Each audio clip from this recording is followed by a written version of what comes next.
so good. It's so good to welcome you back to Singapore, and Muzzammil too. And Thank you. well, you live in Singapore, so you. good to welcome Part of the you furniture. to the WiT stage. You know, it's we're gonna get into the Australian Tennis Open example. That was a great I extension think of I that just learned conversation. 100 times more than I knew before the session from the last session, so keep your hopes down. All right, so let's get started first by getting an update of where we are, right? I mean, talking about, COVID crisis, opportunity. And Brent, you prepared some top-line data on travel from Asia, so just go ahead and talk to us about the key trends that you're seeing. Okay. We're currently tracking about 40% of recovery since opening in February. We were a bit slow to open, and that's really being driven by a number of key markets, especially short-haul South and Southeast Asia. But there's the horrible line we saw when we closed borders, and it's gradually creeping up. Our top 10 markets, obviously with China closed, have completely changed, so it's still early days. But as I said, look at the Singapore numbers go as just being open a bit longer, but also within that is the holiday share of visits come back really, really strong. USA, UK, and most of the other markets being driven by VFR. What's really interesting is India is the first market to post a green number since 2019. In our June numbers, they finally hit 100% of spend, same to 2019, so really going with a bullet. Wow. Just looking at what's driving that, it's short haul. The world is a bit of a weird place at the moment. People are worried about how far they go. We saw this coming out of GFC. They tended to travel to short and mid-haul destinations and destinations that have a proven track record in terms of delivery. Singapore, probably about 30% of our holiday, if we just look at that purpose of visit, are Singaporean. They're just dominating that pure holiday. VFR is skewing all of our data and our demand profile for airfares, etc. And the importance of the Singapore hub. This is Singapore Airlines, 54% of our visitors are coming along Singapore Airlines. It references Tiger Air there, but that's just their license in Australia, the Department of Transport, that's Scoot. So we've seen a real change in our mix of airlines, etc. But you can't drive to Australia, so our key strategy was reconnecting. And you can see the Scoot impact there. They've got 141% of seats compared to 2019, so really yielding well into Australia. But this is the Southeast Asia seat profile compared to 2022 seats in blue. So there's still a bit of a way to go as airlines get crew, get aircraft. I think the two disappointing markets for me, Indonesia and Malaysia, just because we had some immigration issue, but also just getting flights in place. But we started to see in the latest data that came out yesterday a real big surge now that we've solved the immigration issue. Okay. And like most markets, VFR. We did say, I think, at an event that you say travel for love was kind of leading the recovery, and definitely also pent-up demand from Singapore, which has been locked up. So Yoshi, exciting news. Japan is finally reopened. Aren't we all happy about that? Have you all booked your flights to Japan? So give us an update of the pent-up demand that you're seeing at Rakuten as well. So as you know, Japan announced to reopen the border, and we welcome it very much. And in July, we renewed our global website. And if you look at the transaction volume on a global website for inbound, so it became 5 times bigger than before the announcement. Okay. And we would like to capture this recovery trend as much as possible. Fantastic. So let's look at how domestic travel has changed, because clearly it became domestic, and Rakuten was very much on top of the domestic market. And I think you shared this data with us. Right. So, during the pandemic, we, Japanese OTA have expanded our market share. And as you can see, our market share was 15 to 16% in 2019, but it became 20 to 25% at this moment. That means 1 out of 5 bookings comes from Rakuten Travel. Right. Okay, so now let's go to Middle East and Saudi. I mean, lots of exciting things happening, a brand new destination sort of being really built from the ground up. Just give us an update on Almosafer's business this past summer and where we're going with that. This summer, past summer. Maybe Brent, can you use the same clicker? On the consumer side, actually, was our best summer ever. We had some of our travel was really back. I think the Middle East is different than maybe Asia. It didn't really close. It was fairly open compared to the rest of the world, but it really, really opened up right after Omicron. And this summer was a great summer all across the board, both for international and domestic. We're up almost 200% from 2021 and above pre-COVID levels as well. Very key destinations internationally. And some up-and-coming destinations also that you don't see here, but like, for example, the recent opening of Thailand with Saudi Arabia. Thailand is now one of our top destinations in Asia. So it was really, really strong overall, very positive. And what's even more exciting is it didn't drop. So after summer, we still saw continued demand. It's not just a summer season. So no softening, okay. On the next slide, our other businesses as well, our inbound business, our corporate government business, continue to grow. We see great demand for the opening of Saudi. While it's still a new market, there's already a lot of interest from key source markets in the GCC, Egypt, and India, and we're seeing interest from Europe now. It's starting to come. And the religious travel segment is also very strong. New countries that typically weren't our strongest, but like Kazakhstan, for example, the Eastern Europe area, have really started driving traffic into the kingdom as well. Do you have another slide after this? Sorry, I was waiting. I think one more. I think there's one more. Okay, if not, we move on. Okay, all right, so we love words at WiT. Okay, so I asked you for 3 words to describe how you feel your destination has changed as a result of the pandemic. So let's go with you. 3 words. My 3 words are diversity, sustainability, and creativity. Okay, and Muzzammil? Open, domestic, and luxurious.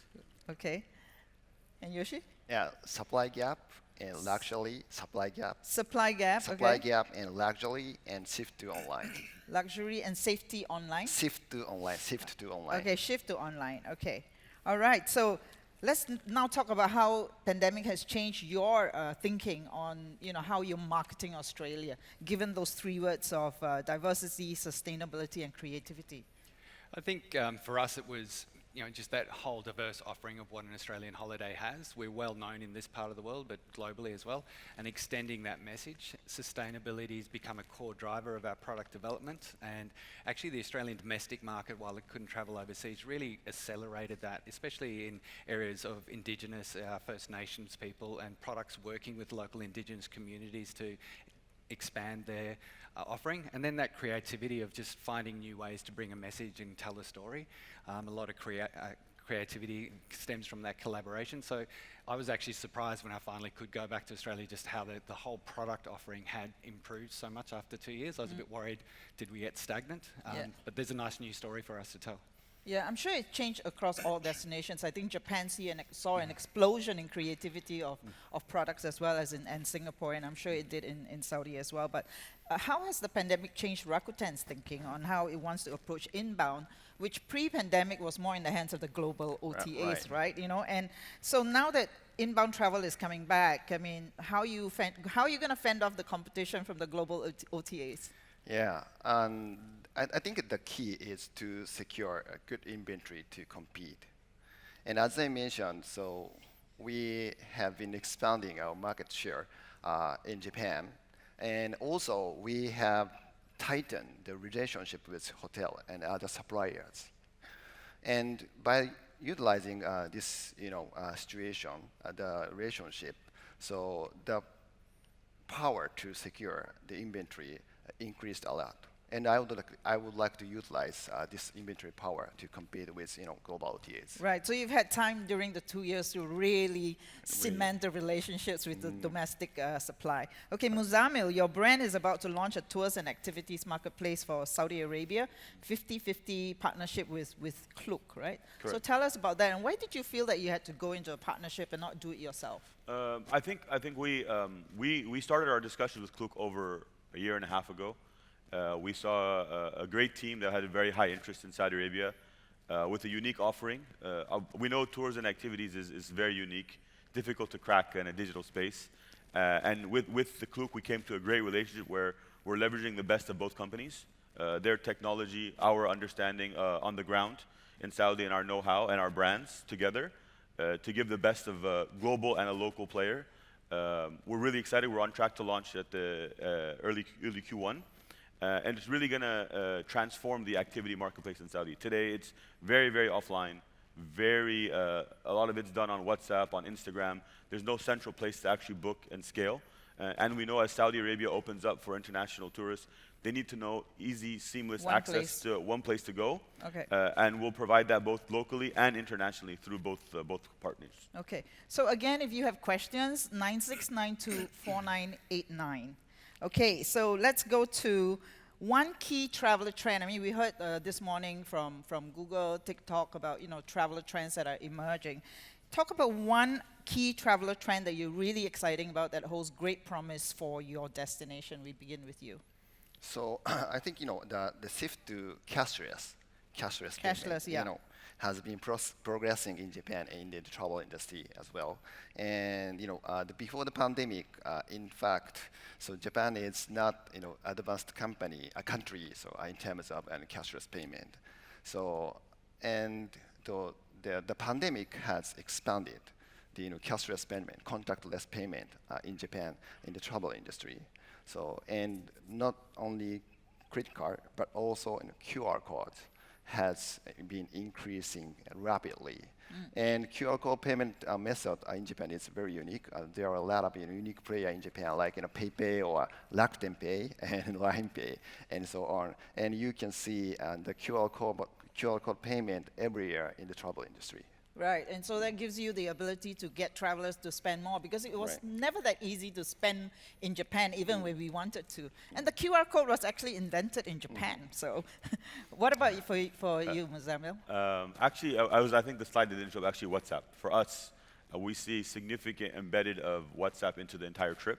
Before, during, after the trip, allows you to significantly be in touch with the customer on many, many touch points. It's one of our best channels, and we continue to see that growth. Right. Actually, we do have a slide on WhatsApp with the numbers, which we can flash maybe about now. Okay. So, Brent, what about you? One key traveler trend. Digital nomads? Digital nomads to a degree, but I think the interest in traveling for good. So we're seeing so many products, and I've got it as one of my examples, where you can go and regenerate an area or learn from indigenous cultures and just get a different view of the world. And I think that out of COVID, people had started exploring and getting under the hood of a destination more. And to me, that's a really nice trend. So you can go on the reef and actually help regenerate the reef with an indigenous guide and understand their whole theory around, or basis of care for the land and it cares for you. So it's quite interesting. Okay, I think we got the numbers. I mean, look at the WhatsApp numbers that you have now. Yeah, I mean, it's one of our best converting channels. I know in online, if you have a 31%, in OTA, if you have a 31% conversion rate, you'd be extremely happy. But WhatsApp, people are coming with the high intent, great conversion rates. They're buying more complex products, not just a hotel or a flight, but actually all the other services that come with that. So we're getting higher order values. The longer trips, and we're combining not fully automated. We're actually bringing human advisory into it, so it's a mix of fully automated and human advisory services. So you get a sense of talking to an agent without being on the phone, so it's a good mix of experience, and we continue to see it as a growth channel for a lot of our products. Right, and do you see one day sort of just removing that human interface completely?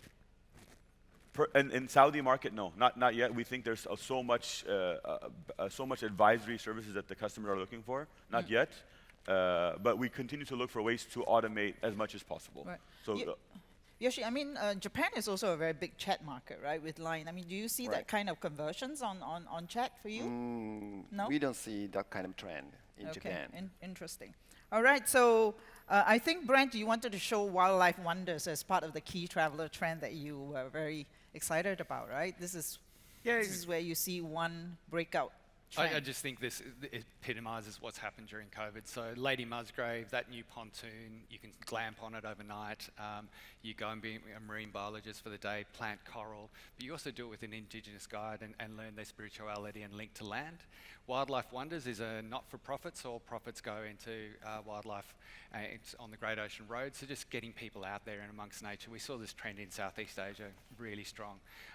But it's travelling for good. And then Mabu Mabu is a standout success. It's a chef that works, she's indigenous as well, and works with indigenous produce and bringing it to the world as well. And we're seeing a huge export demand for finger limes that no one heard of 10 years ago, but all these other indigenous foods coming through. So just tourism's role in preserving and giving pride to a culture is coming through a lot stronger from Australia. So clearly, if you want to attract the Saudi traveler, you got to use WhatsApp. Yep. Right, and Yoshi, what should he use if he wants to attract the Japanese outbound travel? Which channel would work best for him? OTA. OTA, okay, all right, okay.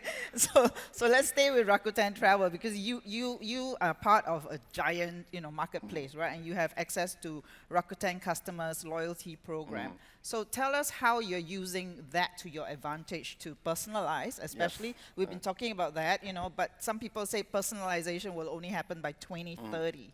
So I don't know how you guys are progressing with personalization. Yes, and so MAU, monthly active user, so our Rakuten Group has been increasing. So due to the pandemic, so the number is now over 40 million. 14 billion. 40 million Okay. in Japan, but which is not just a visitor, which is the number of people who booked or buy something. And we, all services share the customer base, and we provided over 70 services. And the key is, point system and loyalty program, membership program. And as for point program, so if you come to, e-commerce site, you buy something and you can get 1% worth of the, purchase point. And you can use it on travel side, golf side, restaurant reservation side, and so on. So it's transferable across your whole ecosystem. Right. And we issued about $4 billion USD worth point last year, and most of them are used within 1 year. Okay. And as for loyalty membership program, so we have the membership program. There are several membership rank. Diamond member, or platinum member, gold member, and so on. And so the users are ranked according to their usage. And we share the membership program, so by all services. So if you want to get good customer, and you will give the incentive to diamond members or platinum members, then you can get those good members. And so we share the system with suppliers. Then hotel will provide the incentive to diamond members. Then if you are a diamond member, you come to our site, you can see the benefit for diamond members on our search result. Okay. All right. So I know you also did a partnership with Marriott, I think pre-pandemic as well. But let's now move to tech, and maybe we can talk about how you're rethinking loyalty. Given the last session, we were talking about blockchain and NFT, right? So let's talk about tech. And Brent, I was going to bring up the Australian Tennis Open, right? The first Grand Slam, the first mining of AO, Artball NFTs linked to live match data. It also has a Australian Open in Decentraland, right? So how does a tourism organization like you support such an initiative? And have you seen other examples of attractions doing similar things? I'll admit to being a bit a Luddite in this area, but our role was very much just helping promote what they were doing. We're pretty fortunate that there's people who are passionate and driven, and we can test and learn and add support from there. Their numbers for the first time they did it, and just that whole mix of live and metaverse was really encouraging. But in terms of my depth of understanding of where we're going in the future, we'll learn and our partners come to us for support, etc. And I think that's one of the benefits being a government spend-driven organisation is, okay, let's test and learn this. Okay, so Australian Zoo and Qantas have also been doing interesting things around that.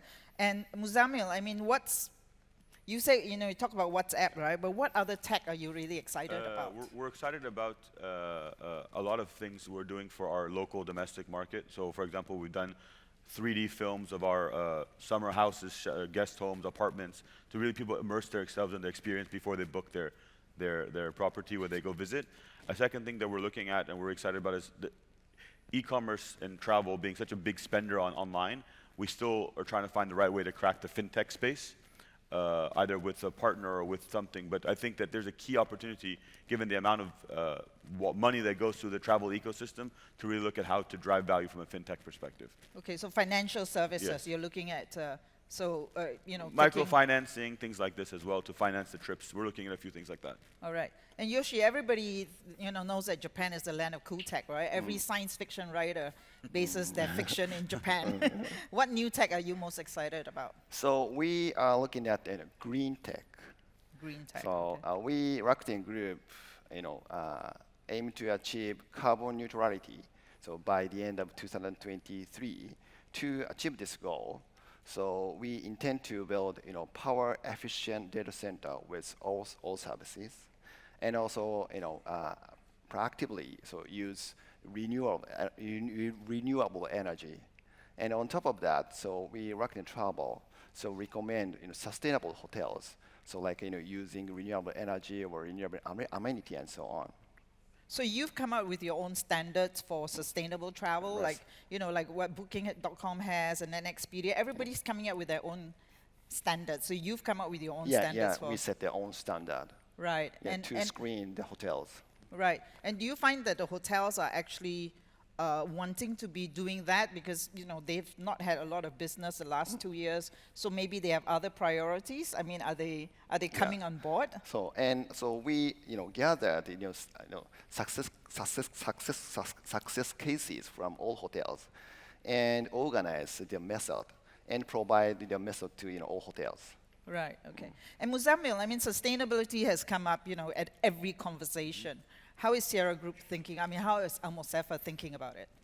I think, so Saudi Arabia in general, I think I would say, is focused on making sure the new sites that they build are sustainable and eco-friendly and green. There's a lot of things that we've done. For example, we're building a resort in one of the mountainous areas of Saudi Arabia. It's a mountainous resort. It'll be eco-friendly, green. We're getting the right sustainable building quality and standards. It'll be a much more nature-based reserve. So we're including it, and I think all the mega projects you see in Saudi Arabia that are opening are very much built around sustainable travel. Right. Okay, so you're the land of oil, right? So you're going to be really, really rich right now in this one. So you're going to have lots of more money to spend. All right, so one of the hardest things I find as a traveler is when I arrive and then I'm looking at a destination, right, and what's to do.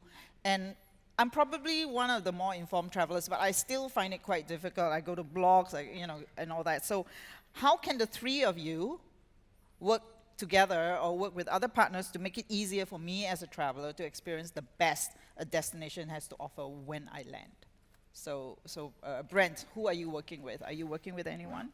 We work with anyone. There's an old saying, if the shoe shine guy sold travel, we'd make sure he could sell Australia. So our partners will very much curate because they're closer to their customer in terms of what their customer audience. Australia.com is our website, but it's massive. It has to cover the whole of Australia. So we've started creating these verticals within it, especially around sustainability and traveller interest.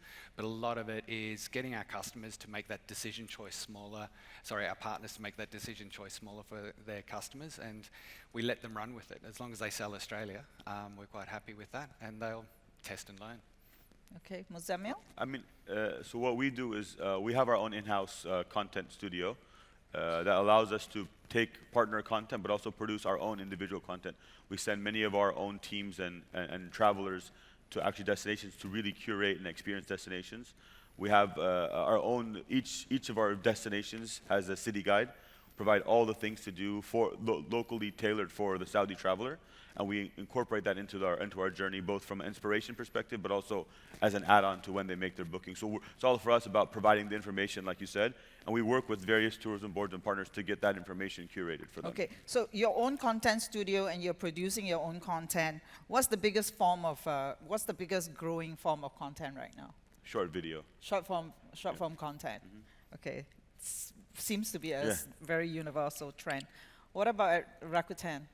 Yeah, it's difficult. So no one can know the best things to do.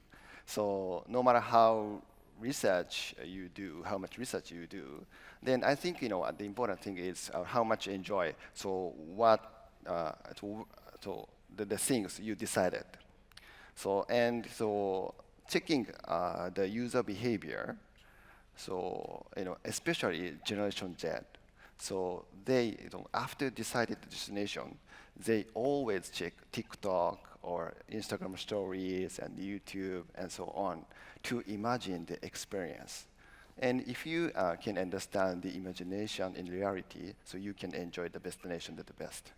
Okay, all right. So for you're saying that you really need to do a lot of research yourself to find the best, okay? So therefore, you know, for you in the audience, though, you don't have to do research because I have asked them to share, like, you know, I know all of us are probably yearning to revisit Australia and visit the UAE. I'm looking forward to visiting Riyadh for my first time in December and going back to Japan. So I've asked you to share one secret tip and experience that we simply must try when we get there. And Yoshi has shared this secret. So tell us about this place. Yes.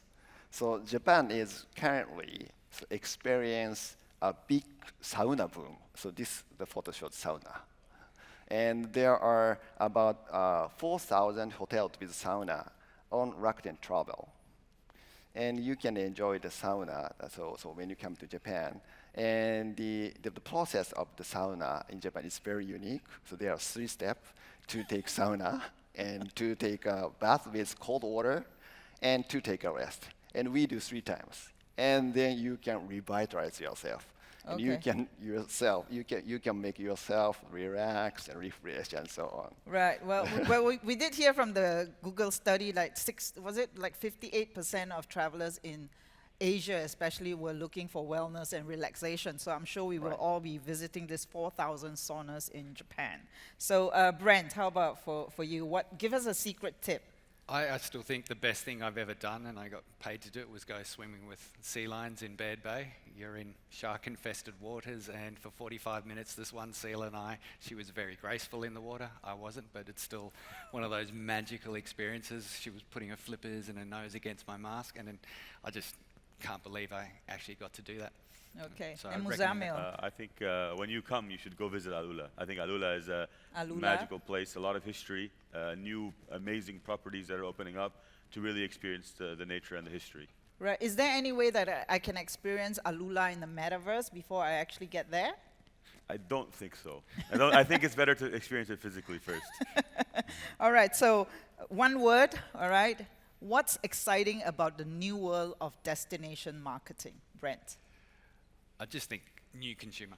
New consumer, okay.